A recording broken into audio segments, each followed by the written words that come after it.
Le mois dernier, j'ai fait 505 000 € de chiffre d'affaires et dans cette vidéo, je vais vous expliquer en détail ce que j'ai appris pour que vous puissiez apprendre de mes erreurs et dans l'idéal, réussir à faire encore mieux que moi. Pour en revenir à ce que j'ai appris le mois dernier, on va principalement diviser ça en deux grandes parties, donc la partie pub et la partie vente. Et c'est les deux parties les plus importantes de votre activité.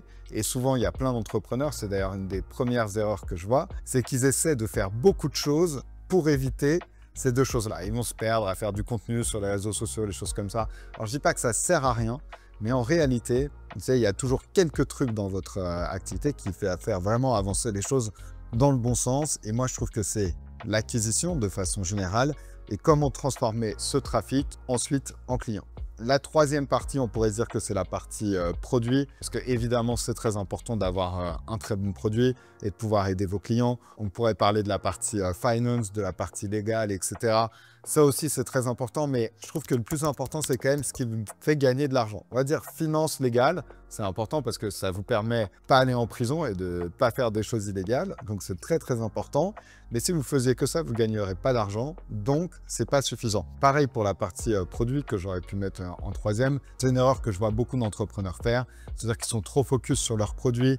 Ils se disent non, mais moi, mon produit, je sens qu'il n'est pas encore assez bon. Mais le truc, c'est que, par exemple, si vous faites un accompagnement comme nous, on fait, pour être sûr que vous avez un bon produit, le seul moyen de le savoir, en fait, c'est de se dire, OK, j'ai réussi à mettre plusieurs centaines de personnes dedans. Et au début, quand vous commencez votre activité, vous allez avoir juste 10, 20, 30, 40, je ne sais pas, quelques dizaines de personnes. Et ce n'est pas suffisant pour vous dire, OK, j'ai assez de recul, j'ai assez de feedback pour comprendre ce qui est important. Et encore une fois, pareil, dans votre produit, il faut réussir à se dire, il y a des choses qui vont être très importantes, il y a des choses qui vont être pas du tout importantes. Le but du jeu, c'est pas de réussir à en ajouter plus, mais c'est de réussir à en mettre le moins possible pour que les gens ne soient pas perdus. Donc, bref, la partie product, c'est pas ce dont je vais parler principalement aujourd'hui. Si vous voulez que je fasse des vidéos là-dessus, vous pouvez me le dire. Il y a plein de choses à dire, mais je trouve que, en fait, jusqu'à ce que vous soyez à des niveaux très très élevé, le plus important ça reste l'acquisition et la partie vente. Et ce qui tombe bien, c'est que ces mois derniers plutôt de façon générale, j'ai appris beaucoup de choses parce que ça a été des mois qui ont été compliqués. Si ce mois dernier a été un bon mois, ça n'a pas été un mois extraordinaire, même si évidemment réussir à faire ça, c'est toujours bien. Si vous demandez à mon petit frère, il dirait qu'il est très frustré de réussir à faire que ça. Mais en fait, ce qui est compliqué, à un moment on se rend compte, c'est aussi de réussir à être consistant à ces niveaux-là. Et c'est pour ça que ça, c'est chaud. Et surtout, on arrive à un moment où on se dit, bon, les chiffres d'affaires, c'est bien, le cash collecté, c'est bien, mais le plus important, c'est le profit. Évidemment, tout le monde communique quand même beaucoup en chiffre d'affaires, mais ce qu'on a compris en parlant beaucoup avec des entrepreneurs, des amis qui sont sur les marchés US, qui font des 1 million d'euros par mois, 1 million d'euros et demi par mois, j'en connais qui font jusqu'à 3 millions d'euros par mois, c'est que finalement, en termes de profit, ce qu'ils font, c'est déjà pas du tout exponentiel par rapport à quand on est à 500 000 euros par mois, mais il y en a même qui, à 1 million par mois, vont faire moins de profit que vous. Et ça, c'est quelque chose qui est un peu contre-intuitif et surtout quelque chose dont personne ne parle, parce qu'évidemment, c'est plus facile d'annoncer des gros chiffres de chiffre d'affaires que de profit, mais ce qui nous fait dire en tout cas que vous savez, chaque business, il a un petit peu une vitesse de croisière, une vitesse à laquelle il peut aller, mais si vous essayez d'appuyer plus fort dessus, à ce moment-là, ça pète complètement. C'est un peu comme si vous aviez une voiture, elle est très bien, elle peut aller à 180 km/h, mais si vous la mettez à, je sais pas, 200 km/h, là, tout commence à casser. Donc moi, je me dis qu'on a une voiture de course qui va à 180, elle ne va pas juste à 130. Elle peut aller très vite, mais j'ai l'impression que si on la pousse un petit peu plus, on va pas, évidemment, on va faire un peu plus de profit, mais par rapport à la difficulté que ça nous demande, finalement, je ne sais pas si ça vaut le coup. Parce que qu'est-ce que c'est les problèmes que vous allez avoir? Vous allez avoir toujours trois types de problèmes. Soit un problème avec votre acquisition, soit un problème avec la partie vente, soit un problème avec la partie produit. Et en fait, quand vous essayez de scaler votre activité, le problème, il va toujours faire une boucle entre ces trois-là. Donc, c'est-à-dire que si vous réglez un problème ici, ensuite, vous allez avoir sûrement un problème là. Parce qu'au début, vous allez vous dire, OK, j'arrive pas à avoir un bon lead flow, j'arrive pas à avoir suffisamment de rendez-vous, pas suffisamment de rendez-vous qualifiés. Donc, vous améliorez vos pubs. Et après, vous allez avoir un problème en vente parce que vous allez vous dire, OK, j'arrive pas à transformer ce trafic en vente. Donc, vous allez avoir un problème ici. Donc, après, vous allez réussir à le régler. mais du coup, vous allez avoir peut-être trop de clients par rapport à ce que vous pouvez avoir dans votre produit. Donc, vous allez commencer à avoir peut-être des demandes de refund, des demandes de remboursement. Ça va vous faire peur, ça va vous mettre en PLS et vous allez vous dire, ah, c'est mon produit qui n'est pas assez bon. Peut-être, mais peut-être pas. Non plus, des fois, il y a juste des personnes, c'est comme ça, ils changent d'avis, on ne sait pas ce qui s'est passé dans la partie vente, etc. Enfin bref, le problème, il va toujours tourner entre les trois. Plus vous essayez d'aller plus vite, de forcer, d'appuyer sur l'accélérateur, plus le problème il va tourner rapidement. Et en fait, c'est ça qui est ouf. Je me souviens avec Edouard, c'était je pense la taille optimale. On avait juste 3 vendeurs, on faisait entre 200 et 250 000 € par mois. Mais l'avantage, c'est qu'avec Edouard, on n'avait presque rien à faire. On n'avait jamais des problèmes de pub, on n'avait jamais des problèmes de vendeurs, c'était toujours la même équipe. Et la partie product, c'était quelqu'un qui s'en occupait. Après, c'est vrai qu'on était obligé de faire encore beaucoup de choses, mais finalement, ça marchait très bien. Et après, je ne sais pas encore, pour être honnête, est-ce que c'est parce que c'était plus facile avant et maintenant c'est de plus en plus? Je ne sais pas trop. Honnêtement, je ne suis pas sûr de ça. Mais en tout cas, ce qui est sûr, c'est que quand vous êtes à ces niveaux-là, bah, vous allez avoir des problèmes qui vont apparaître plus souvent à tous les niveaux. Donc, pour pallier à ces problèmes, là, c'est un peu comme si vous étiez le Real Madrid ou je ne sais pas, les grandes équipes et que vous alliez jouer en Ligue des Champions, vous jouez contre le marché et le marché il va essayer de vous casser dans tous les sens. Et du coup, il faut muscler son jeu et il faut être plus fort. Et alors, ce qui s'est passé ces derniers mois, c'est que déjà, il y a ce phénomène-là, hein, le fait que être à ces niveaux-là de façon générale, c'est quand même assez chaud. Et qu'en plus, c'était le mois de novembre et le mois de décembre. Pourquoi est-ce que novembre et décembre, c'est compliqué? Parce que déjà, sur les ads, c'est une période où vous avez l'enchaînement du Black Friday et de Noël. Donc, le coût des ads va de façon mécanique presque augmenter parce que vous avez, c'est pas vos compétiteurs qui vont dépenser plus que vous, c'est juste toutes les grandes marques, genre je sais pas, Nike, Louis Vuitton, toutes ces grandes marques-là qui vont genre arroser le marché, toutes les grosses marques de e-commerce, et comme ils savent que genre c'est les 2 moments de l'année où ils vont faire le plus d'argent, ils éclatent le marché parce que en fait comme eux, ce qu'ils veulent, c'est juste dépenser beaucoup d'argent en ads, bah en fait, ils vont aller cibler, mais de façon pas du tout précise. Et c'est pour ça que, en fait, bah vous, même si par exemple nous, par exemple, vous pouvez se dire, je sais pas, Nike va faire des pubs et cibler nos thérapeutes. Enfin, eux, ils n'ont pas d'avantage à le faire. Mais comme ils font un peu n'importe quoi avec leur ciblage, bah évidemment, ça vient empiéter sur le coût de nos pubs. Nous, c'est un problème qu'avant, on ne sentait pas trop parce qu'on ne faisait pas ça à la même échelle. On ne dépensait pas plusieurs milliers d'euros par jour. Et maintenant, on arrive vraiment à le sentir. Et on a fait des consultings avec des mecs qui dépensent jusqu'à 1 million d'euros par jour en pub en étant profitables. Ça, la grosse différence. Et ils nous ont dit que pour eux aussi, novembre et décembre, c'était la pire période. Ça commence genre, je sais pas, mi-novembre, quelque chose comme ça, et il nous a donné la date exacte à partir de laquelle ils le voyaient toutes les années dans leurs chiffres. Quand ça repartait, c'était le 26 décembre. Donc maintenant, si jamais vous lancez des pubs à cette période-là, attendez pas non plus le 26 décembre. J'ai raconté ça à des gens dans mon mastermind, ils m'ont dit oh bah du coup je vais attendre le 26 décembre pour me lancer. Non, il n'y a pas besoin d'attendre le 26 décembre parce qu'il y a plein. Quand vous êtes petit, de toute façon, vous n'allez pas sentir des énormes swings. C'est juste quand vous commencez à y aller beaucoup plus fort. Donc novembre, décembre, déjà, moi, beaucoup piqué à cause de ça. Et en plus, bah, il y a une phrase que je me dis tout le temps, c'est qu'il faut toujours s'attendre à l'inattendu. Et en novembre, on a notre scène où on fait de la pub sur principalement 2 plateformes, YouTube, Facebook. On a essayé d'autres plateformes, c'est pas qu'elles marchent pas, mais c'est juste qu'on a essayé TikTok, on a eu des ventes, on a eu des bons coups par lead, mais on s'est dit finalement, entre réussir à faire marcher TikTok et réussir à faire mieux marcher Facebook ou réussir à faire mieux marcher YouTube, vous savez, il y a un input-output qui fait que c'est mieux pour nous de se concentrer sur Facebook et YouTube, de réussir à faire moins. Sauf que ce qui s'est passé en novembre, c'est que vous savez, il y a toute cette réglementation européenne avec le RGPD, du coup il faut mettre des bannières de cookies et tout. Et sur YouTube, on n'avait toujours pas fait. Il y a un sales rep de chez Google, ou plutôt un conseiller de Google, qui l'a vu, du coup il a voulu absolument qu'on le mette, donc on l'a mis, sauf que en ajoutant le code, je ne sais pas ce que ça a bidouillé avec un autre code qui était sur la landing page, ça a fait une énorme merde qui fait qu'en fait, rapidement, on s'est retrouvé avec des landing page conversion rates, et je sais pas, à moins de 1%. Et on se dit, ah ouais, c'est bizarre quand même. Et vous savez, du coup, c'est marrant parce que quand vous avez ce genre de problème, vous savez pas exactement d'où ça vient. Et là, il y a plusieurs choses en même temps qui se sont passées qui fait qu'on comprenait pas d'où venait le problème. On s'est dit, Alors j'ai l'impression que le problème, c'est depuis qu'on a parlé avec ce mec de chez Google, mais qu'est-ce qui s'est passé exactement? Bon, bref, à un moment, on a compris, sauf que ce qui s'est passé, c'est que le lead flow était pas bon, parce que vous avez, d'un coup, c'est un peu comme si vous étiez plus que sur une jambe, on marchait plus que sur une jambe. Au lieu de marcher sur deux jambes, on n'avait plus qu'une jambe. Donc le compte YouTube Ads, en plus, on essayait de le faire remarcher. Bref, c'était un enfer. Ce qui fait qu'on n'a pas réussi à le faire remarcher, en plus pour être honnête. C'était le compte qu'on utilisait depuis 2 ans et pour ceux qui font des YouTube Ads, vous savez que par exemple quand vous faites des YouTube Ads, en fait les pubs, elles mettent du temps à s'optimiser au début, mais une fois qu'elles marchent, c'est ultra consistant, donc le truc il bouge plus. Là, boum, on a fait la moitié de notre trafic et en fait on a commencé à le récupérer le mois dernier. Et c'est pour ça que c'était bien parce qu'on était en mode dur.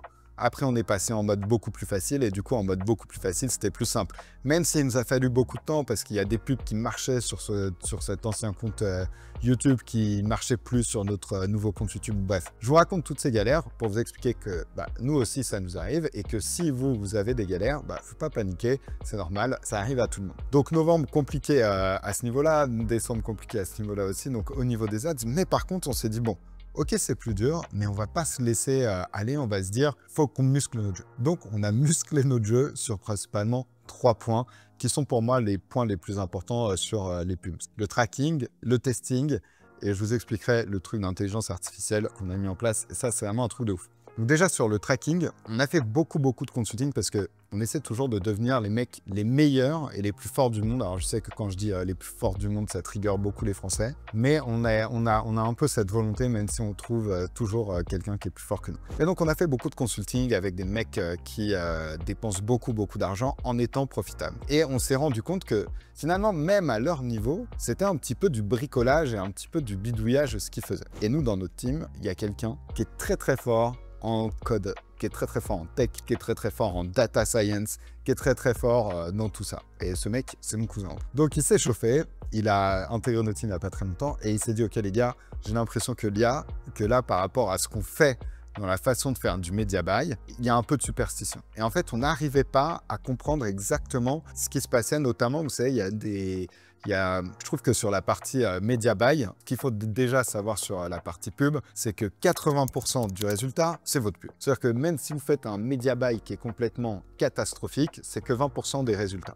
Donc, vous savez, ces 2 piliers, c'est créative, media buy. Media buy, c'est tout ce qui est ciblage, trouver le bon budget, etc. Si vous faites n'importe quoi en media buy, mais que vous avez des ads de ouf, ça marchera. Mais par contre, le truc, c'est que vous allez avoir des problèmes de cannibalisation, etc. Si vous êtes une star en media buy, mais que vos pubs elles sont catastrophiques, vous ne pourrez pas du tout réussir à le faire marcher. Mais en fait, nous, ce qui se passait, c'est que, et je trouve que c'est l'erreur que font beaucoup de personnes, et c'est aussi les conseils qui sont donnés, qui sont n'importe quoi, c'est des choses qui sont vraiment très complexes. Et vous savez, il y a ces trucs de ABO, de CBO, de genre, je vais prendre, retargeter les viewers, les Instagram qui ont vu les 3 premières secondes de mes réels, les choses comme ça. Surtout, allez pas faire des choses comme ça. Nous, on a pu tomber à un moment, on a testé ces choses-là, et en fait, en mettant en place un super système de tracking, on sait dire pour chaque pub, sur chaque audience, qu'est-ce qui se passe, quel est son budget et quelle est l'évolution du coût. Et en fait, on s'est rendu compte en faisant ça, que c'est une erreur que font beaucoup de personnes, c'est de mettre par exemple plusieurs pubs sur les mêmes audiences. Vous savez, il y a des choses un peu comme ça qui font que les pubs, en fait, elles vont venir se cannibaliser. Et ça, c'est un truc de ouf, parce qu'en fait, on s'est rendu compte que des fois, on lançait des nouvelles pubs, la nouvelle pub marchait, mais l'ancienne ne marchait plus. Et en fait, c'est parce qu'elles se cannibalisaient entre elles. Et ça, c'est un truc que les média buyers, ils ont vachement du mal à comprendre, et même une théorie en laquelle ils ne croient pas du tout.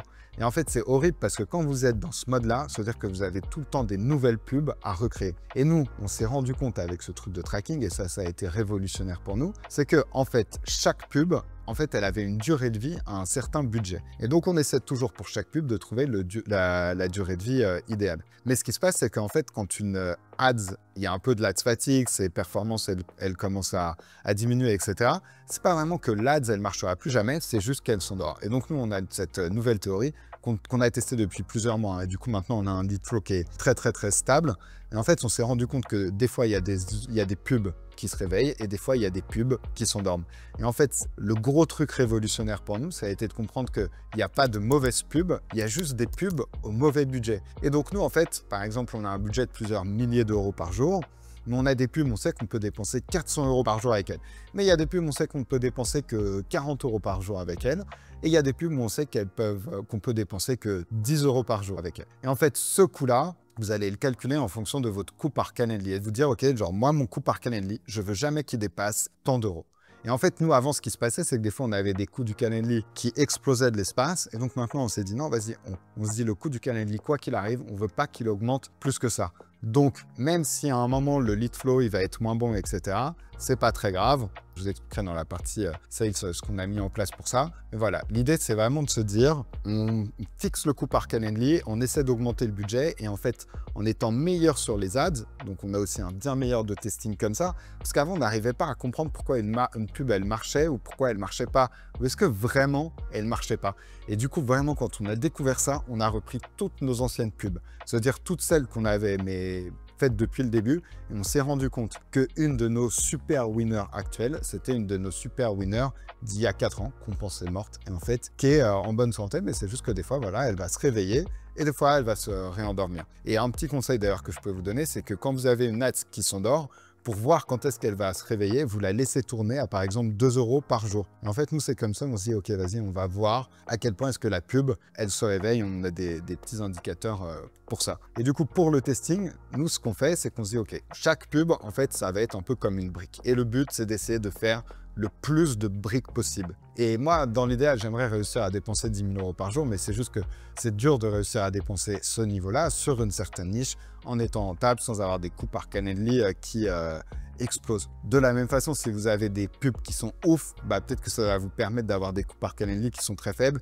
Plus vous essayez de scaler votre activité, donc de dépenser plus en ads, plus le coût par Calendly, il va augmenter. Donc c'est ça qui est pas facile, c'est un équilibre qu'il faut réussir à trouver. Et donc en fait, nous, ce qu'on a fait, c'est que on est beaucoup plus fort en testing, donc on sait mieux comprendre ce qui se passe, est-ce que cette pub, elle marche vraiment, et si elle ne marche pas, à quel point est-ce qu'elle ne marche pas, est-ce qu'elle était loin de marcher, etc. Donc on a testé plein de choses, et surtout, on a développé en interne notre propre intelligence artificielle qu'on a appelée Advice. C'est Ad pour pub et Vice, bon bah, Advice, petit jeu de mots en anglais, hein, on s'amuse comme on peut. Et en fait, vraiment, tous les jours, on se dit, on a une ads interface en fonction de tous les critères, de plein de data vraiment complexes. À un moment, j'ai essayé de comprendre ce que ça faisait, j'ai compris sur le coup et après, j'ai plus du tout, j'ai oublié. Donc, j'arrête d'essayer de comprendre. Je sais juste que ça nous donne tous les jours, pour chaque pub, sur chaque audience, le budget qu'il faut. Et donc ça, c'est évidemment très puissant, ça fait qu'on a quelque chose de beaucoup plus stable et surtout, et en fait c'est ça le plus important, c'est quelque chose qui nous permet de prendre des meilleures décisions.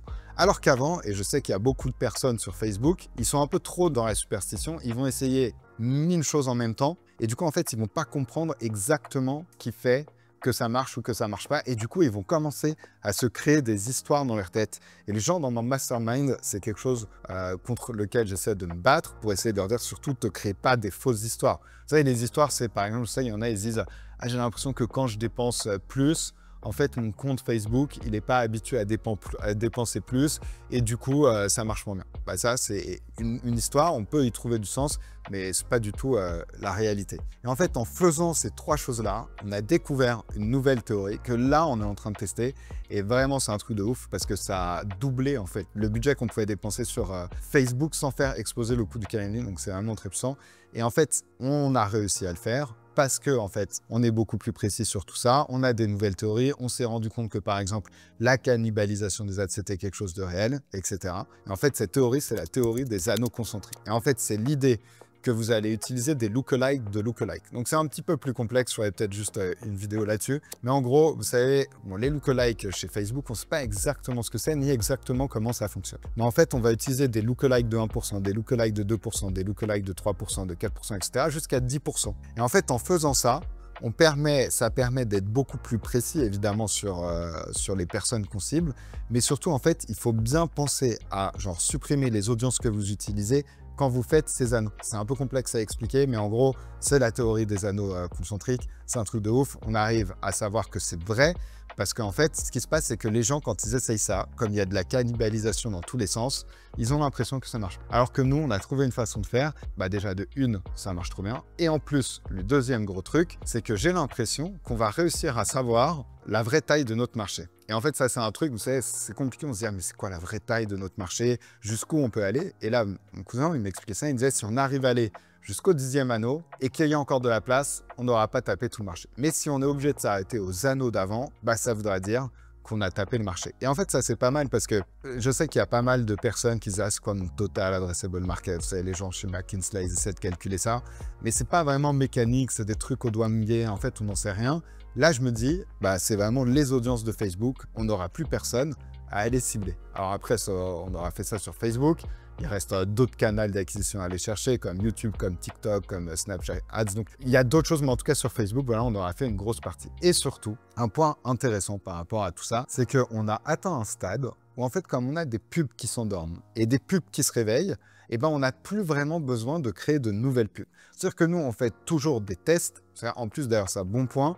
On a réussi à gamifier ça dans notre boîte. C'est-à-dire que toutes les semaines, 2 personnes très créables dans notre team, elles font ça, elles font un concours de celui qui va réussir à créer la plus grosse brique. Donc ça veut dire qu'il va avoir créé la pub la plus gagnante. Donc ça, c'est un petit point, mais ça aide de gamifier les choses pour faire en sorte qu'il y ait plus de testing et que du coup on trouve des meilleurs ads, que ça fasse baisser le coût par lead, le coût par Calendly, etc. Mais aussi du coup, ce qui s'est passé, c'est que maintenant sur un certain niveau de budget, si on voulait ne plus avoir à créer de nouvelles pubs, comme il y en a qui s'endorment et d'autres qui se réveillent et que les trucs arrivent à peu près au même moment, on n'aurait même plus besoin de créer des nouvelles pubs. Et ça, c'est un gros truc parce que je sais qu'il y a beaucoup de personnes qui sont dans ce cercle infini de je dois créer des nouvelles pubs, je dois créer des nouvelles pubs, je dois créer des nouvelles pubs. Très dépendant des pubs, en fait, quand vous êtes dans cette situation-là, bah ça, c'est super stressant. Alors que finalement, il n'y a pas du tout besoin de ça. Après, on s'est rendu compte aussi que pour l'instant, le switch entre les deux, il n'est pas complètement identique. Donc, ça veut dire que sur le mois dernier,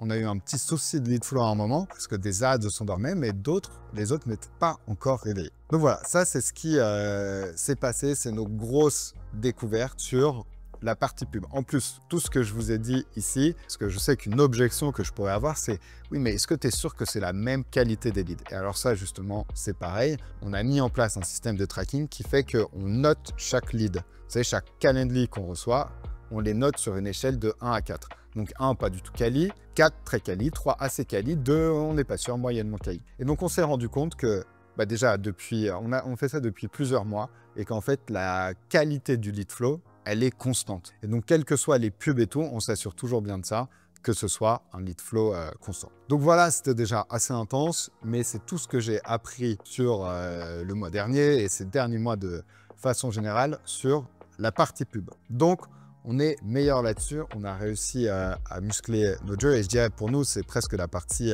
la plus importante de l'activité parce qu'on repose beaucoup là-dessus. C'est pas dangereux tant que vous savez ce que vous faites. Et là, j'ai l'impression qu'on devient de plus en plus fort là-dessus. J'aurais presque envie de dire de classe mondiale même parce que je sais qu'avec les outils qu'on a mis en place là, j'ai le sentiment qu'on a découvert des choses en fait auxquelles personne ne croit. Et nous en fait on s'est backé par de la data, dire si les gars en fait c'est genre comme ça que ça se passe. Bon évidemment pour le coup le problème c'est que on est sur un marché français, on ne peut pas dépenser des centaines de milliers d'euros comme le font nos amis américains sur d'autres niches, donc on ne peut pas être pris au sérieux pour l'instant si on leur raconte notre théorie. Mais ça n'empêche que ce sont quand même des choses auxquelles moi je crois très fort. Donc partie acquisition, pub, on a appris plein de choses sur la partie contenu, sur la partie organique, mais si j'en parle maintenant, ce sera beaucoup trop long. Et je voulais plutôt parler de la partie vente. De toute façon, ces deux parties-là, elles sont très proches et elles sont toujours liées. Nous, généralement, c'est toujours comme ça que ça se passe. Quand le lead flow va bien, les sales ne vont pas bien. Quand les sales vont bien, le lead flow ne va pas bien. Je ne sais pas pourquoi, mais le problème, il alterne entre les deux. Et là, ce qui s'est passé, c'est que, au mois de décembre, il y a notre sales manager qui est parti. Et bon, ça, c'est relou, mais normal, je comprends. Ça faisait 2 ans qu'il était avec nous. Il a fait un super job. Il a été un super closer. Il a été un très bon sales manager. Et je me souviens, un matin, Edouard, il vient voir, il me fait « Quentin, on a un problème. Il y a un sales manager qui veut partir. » Et le truc, c'est que, évidemment, il n'allait pas nous quitter du jour au lendemain. Mais si ça vous arrive ce genre de situation, obligatoirement, un sales, dès qu'il se passe ça, il est beaucoup moins dedans.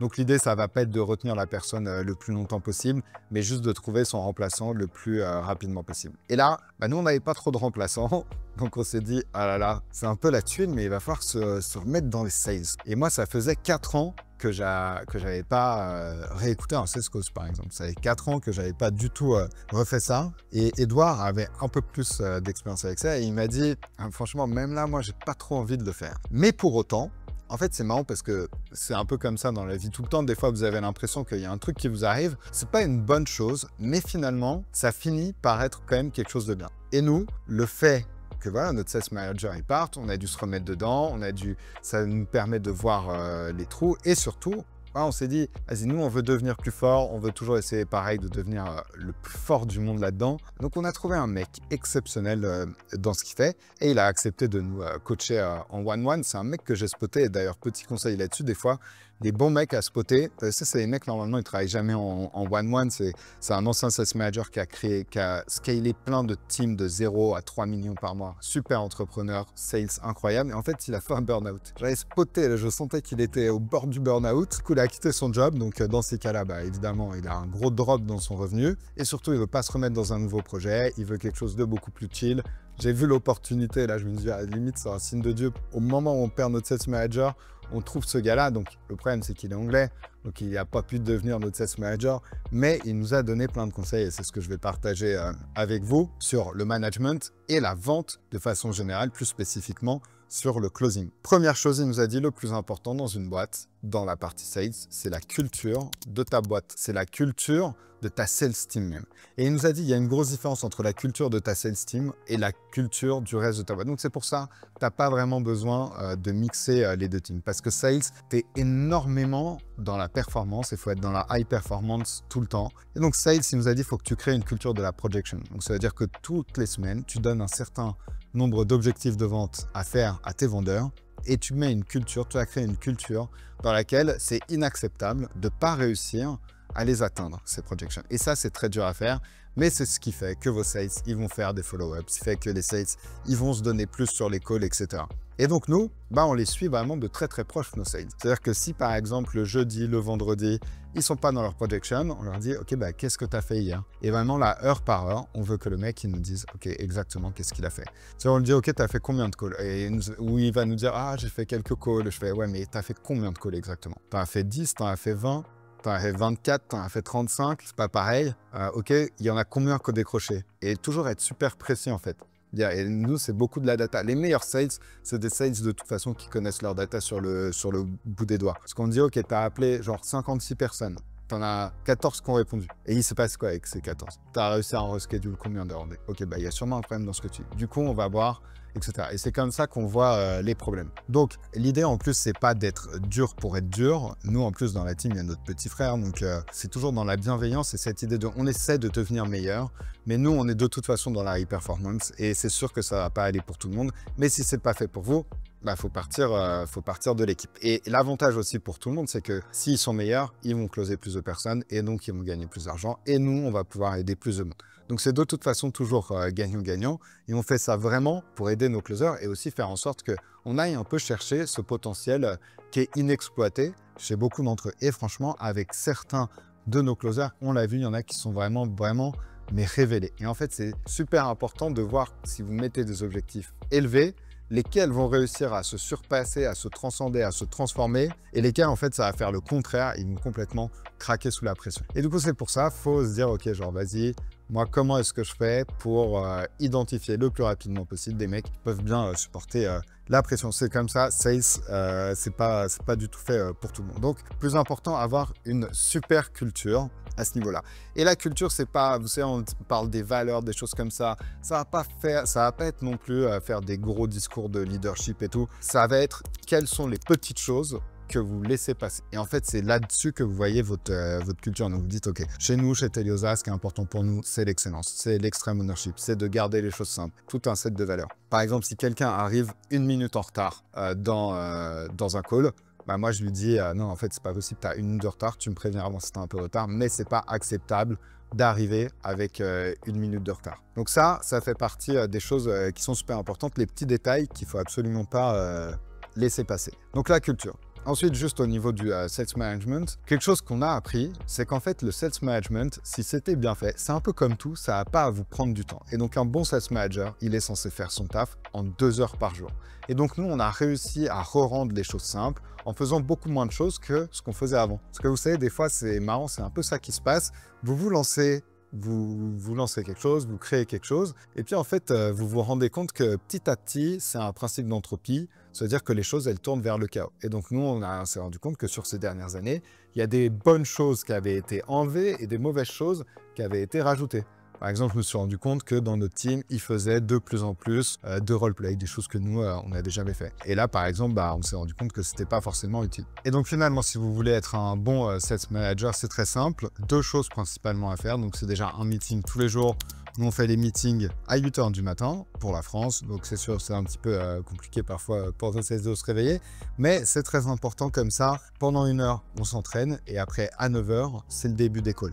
En fait, vous savez, c'est un peu comme un joueur de foot qui ne s'entraîne pas. S'il ne s'entraîne pas, s'il ne s'échauffe pas, le match après, il est moins bien. Nous, c'est pareil. Et donc, directement, ça veut dire que notre sales, il peut être en dessous de ses projections. Et donc, il va prendre du retard. Et donc, c'est compliqué, etc. Donc, par exemple, c'est un truc qu'à un moment dans notre team ne faisait plus. Il ne faisait plus les meetings à 8 h du matin. Parfois, c'était à 8 h 30. Parfois, il ne le faisait pas. Ça, très mauvaise idée. Donc, meeting, et je vais vous expliquer comment structurer ces meetings, c'est très simple. On commence toujours par une victoire. C'est-à-dire que nous, on a une channel dans Slack. Tous les jours, il y a, mais je ne sais pas combien de victoires de nos élèves qui partagent dans notre groupe Facebook, etc. ou parfois en message à nos coachs. Et ensuite, nous, on les met dans cette Slack channel, donc c'est toutes les victoires. Et tous les jours, comme ça, nos sales, ils doivent venir avec une nouvelle victoire. Et en fait, l'idée, c'est pas... je pense que ça renforce un peu toujours la certitude dans le produit, de se dire, OK, ce qu'on fait, c'est un truc de fou, ça aide vraiment, ça marche vraiment. Mais c'est aussi surtout pour qu'ils arrivent avec quelque chose de préparé. Après, si vous n'avez pas, comme nous, peut-être des dizaines de victoires tous les jours, c'est pas grave. Vos sales, ils ont le droit de reprendre des victoires d'il y a 1 an. Ils ont le droit de reprendre des victoires d'il y a 3 semaines. C'est pas grave, même s'ils prennent les mêmes victoires, etc. Le plus important, c'est vraiment qu'ils arrivent préparés. Ensuite, c'est le moment des projections. C'est-à-dire que tout le monde annonce où est-ce qu'il en est dans ses projections. Et c'est OK de ne pas faire ses projections. Ce qui n'est pas OK, c'est de ne pas savoir pourquoi. Donc, par exemple, le lundi, on dit, OK, de la semaine dernière, tu fais combien? Pourquoi tu n'étais pas dedans? Et là, on veut quelque chose de très, très détaillé. Mais d'ailleurs, si un sales n'est pas dans ses projections à la fin de la semaine, ou même s'il est dedans, il nous envoie tous les dimanches soirs un End of the Week report. Vous savez, nous, il y a les End of the Day, mais il y a aussi les End of the Week. Et il nous dit en détail pourquoi est-ce qu'il n'a pas closé, ce qu'il a fait, etc. Ce que je dis à mes closers, c'est il y a des clauses qui sont super faciles à closer. Et même si vous êtes nul, vous allez y arriver parce que la personne, elle nous suit depuis super longtemps, elle a parlé, elle a regardé toutes les vidéos YouTube, elle a regardé tous les témoignages, etc. Elle a appelé les personnes. Donc, même si vous êtes nul, vous êtes plus une caisse enregistreuse qu'un closer. Mais par contre, il y a des clauses qui sont impossibles à closer. Et ça, franchement, je suis d'accord, les gens, bon, même si nous, vous savez, il y a beaucoup de gens qui sont RSA, on va leur faire des prêts à la banque. La dernière fois, il y a un petit frère que dans la sales team, il a fait un close avec le banquier de la personne. Donc vraiment, il est allé super loin. Donc pour vous dire à quel point les gens vont aller chercher loin. Mais des fois, les gens, ils n'ont pas d'argent, pas d'accès au crédit, pas d'accès à des gens de leur famille ou de leurs amis pour les aider. Bon, et ça, c'est peut-être 10% des deals et ça, ils sont inclosables. Même si vous êtes une star, c'est presque, c'est très, très dur de les closer. Même si la bonne frame à avoir et la bonne chose à se dire, c'est se dire, bon, en vrai, on peut closer tout le monde. Et ça, c'est vrai, mais quand même, il y a un petit peu des limites. Mais en fait, ce qui est intéressant sont les autres deals, d'accord? C'est là, vraiment, ça va dépendre du skills du closer. Et nous, ce qu'on veut comprendre, c'est quels sont les deals que le closer a pas closé, mais qu'il aurait pu closer. Parce que je ne sais pas, peut-être qu'il était fatigué, peut-être qu'il n'était pas en forme, peut-être qu'il a dit la mauvaise chose, etc. Des fois, on est sur le fil du rasoir et un close, ça peut vite basculer du bon côté ou du mauvais côté. Et on veut avoir vraiment, nous, cette culture de la transparence où vraiment, il y a un closer et il me dit, OK, ça, voilà, j'en ai fait tant, mes projections, tant, j'ai eu tant de schedule calls, j'ai eu tant de live calls, j'ai appelé tant de personnes pour faire du follow-up. Sur les calls que j'ai closé cela. Ceux que j'aurais pu closer, mais j'ai pas closé parce que j'ai fait un peu de la merde, c'est eux, etc. Et donc, en fait, c'est un peu ça la culture qu'il faut réussir à avoir dans votre boîte. Donc, vous faites ça, vous faites les projections et vous dites comme ça met un petit peu la presse à tout le monde. Hein. Personne n'a envie d'être le dernier dans les projections. Ça prend pas très longtemps dans le meeting. Et ensuite, vous allez faire des call reviews. Donc, nous, ce qu'on fait, c'est que pendant 1 heure avant le sales meeting, bon, c'est pas qu'on se lève à 7 h du matin, mais avec le décalage horaire, ça fait qu'on a le temps de le faire avant. On fait un call review par closer par jour. Et donc là, comment vous faites le call review? Vous allez regarder depuis le début du call. Vous pouvez regarder en x1,2, mais allez pas au début regarder en x3, x4, parce que nous, on prend juste les liens Zoom. Et en plus, comme ça, il y a un peu le transcript à côté, c'est assez facile. Mais l'idée, c'est juste de se dire, OK, je veux voir si la personne, elle a mis, si le sales a mis la bonne frame. Je veux voir si le sales, le closer, il a gardé, il a bien mis en place le leadership. Et en fait, on s'est rendu compte que ça, c'était des choses qui étaient super importantes. Parce que dans un sales call, il y a deux choses qui sont super importantes. La première, c'est le leadership. Donc, garder la frame et garder le leadership tout le long. Et la deuxième, c'est poser les bonnes questions. En fait, si vous ne réussissez pas à avoir le leadership au début, bah, ça va être super dur de le récupérer. Et je sais que le leadership, c'est un mot un petit peu genre vague. Et qu'est-ce que ça veut dire le leadership dans un sales coach? Bah, nous, on s'est rendu compte que, par exemple, en fait, il faut être sympa, mais pas trop sympa. C'est-à-dire que nous, on a un de nos closers, il est vraiment super sympa. On lui a dit, limite, t'es trop sympa. On veut que la personne, elle se sente bien avec toi, qu'elle soit en confiance, mais qu'elle sente que tu es le leader. Tu vois, c'est toi qui vas la pousser à prendre la bonne décision. Et des fois, ça peut être des toutes petites choses. Nous, par exemple, on s'est rendu compte que mon petit frère, quand il faisait ses closes, quand il faisait ses appels de vente, il disait, vous savez, des fois, par exemple, quand on dit la personne, elle raconte sa vie, et vous dites, ah, OK. Et en fait, vous savez, c'est des petits trucs, mais le fait de répéter plusieurs fois ces petits mots, ça montre un petit peu de stress, d'insécurité. Et donc, c'est comme ça, avec plein de trucs comme ça, qu'on perd un peu le leadership. Pareil, le leadership, c'est, vous savez, dans le close, il y a toute la partie discovery. Et donc, il y a des moments où ça va être très important de bien écouter la personne et de se dire, OK, genre là, je veux vraiment bien comprendre sa situation, mais il y a des choses qu'elle va raconter qui ne vont pas être importantes pour vous. Et donc, dans ces cas-là, pas hésiter à couper la parole. Ou si couper la parole, vous avez l'impression que c'est trop dur, vous dites juste « OK, c'est noté » et vous passez à la suite. Mais pas faire des choses, pas faire plus que ça. Donc, en fait, pour en revenir au call review, vous faites le début en x1,2. Après, moi, je regarde en x3 ou x4 parce que j'ai l'habitude de la voix de mes closers. Et après, surtout, j'essaie de regarder au moment du close. C'est là le plus important. Et là, je vais regarder exactement ce qui s'est passé. Et je fais ça pour tous les closers. Et je leur fais un résumé dans Slack. Parfois, je fais juste un loop. Et surtout, en fait, après, pendant le sales meeting, on regarde pour chaque closer un call. Une fois par semaine, on va faire un call complet, pas forcément en entier, mais 2 fois par semaine, on fait un call qui s'est bien passé. Ça veut dire qu'un call qui a été en one call close, en full pay. Et là, on essaie de mettre en avant que les bonnes choses. Mais sinon, on va regarder un peu tous les petits trucs pour les autres closers. Et ça, franchement, ça passe super bien. Nous, on fait presque que du call review. On fait jamais de replay. Je suis pas fan de ça. De toute façon, j'aime pas trop. Et donc, je trouve que ça a beaucoup plus d'utilité. Si vous avez l'impression que, par exemple, des fois, il y a des closers qui sont pas attentifs parce que vous faites des call review d'autres personnes, faut bien les remettre à l'ordre. On va dire, attends, toi, tu es à combien de conversion rate là? Ok, bah peut-être cette semaine, c'est bien, mais la semaine dernière, c'était pas bien. Vous voyez, des choses comme ça pour que tout le monde vraiment soit bien focus. Donc nous, ce sont des choses qui marchent super bien en ce moment, qu'on a mis en place il y a pas très longtemps. Et là, on a découvert un nouveau truc. C'est le dernier truc dont je voulais vous parler sur la partie sales, c'est les différents niveaux de conscience. C'est-à-dire qu'en fait, on s'est rendu compte qu'il y a des choses qui marchaient super bien pour certains prospects, qu'on leur disait, mais il y a des choses qui marchent beaucoup moins bien pour d'autres prospects, alors qu'on dit exactement la même chose. Et en fait, la subtilité de tout ça, c'est de comprendre dans quel niveau de conscience, quel niveau d'énergie est la personne. Et je sais que ça peut sembler un petit peu perché de parler de ça, mais déjà celui qui a découvert ça, c'est David Hawkins. Donc c'est un psychiatre américain. Et donc du coup, il est très très pote avec Bill Wilson, celui qui a créé les Alcooliques Anonymes.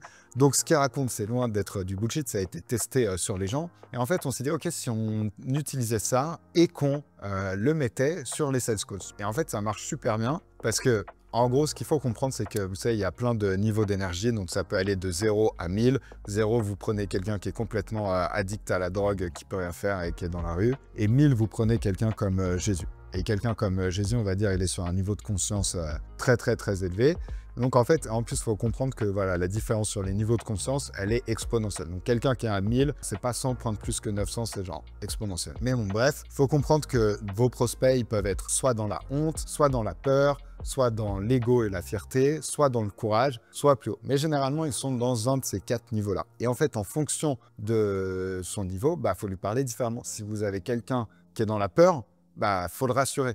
Et en fait, ça sert à rien d'essayer de le challenger ou de lui dire « Allez, vas-y, là, on y va, etc. » Ça sert à rien. Mais par exemple, si vous avez quelqu'un qui est dans la fierté et qui est dans l'ego, bah, si vous essayez de le rassurer, ça servira à rien pour lui.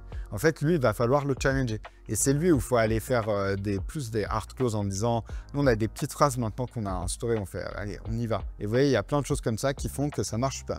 Mais c'est le tout début, mais je sens que ça va être presque aussi puissant que notre intelligence artificielle sur la pub, les niveaux de conscience sur la partie vente. C'est une vidéo assez dense, j'ai essayé d'être le plus précis possible, mais si vous voulez savoir en détail comment aller de 0 à 500 000 € par mois, vous pouvez regarder cette vidéo.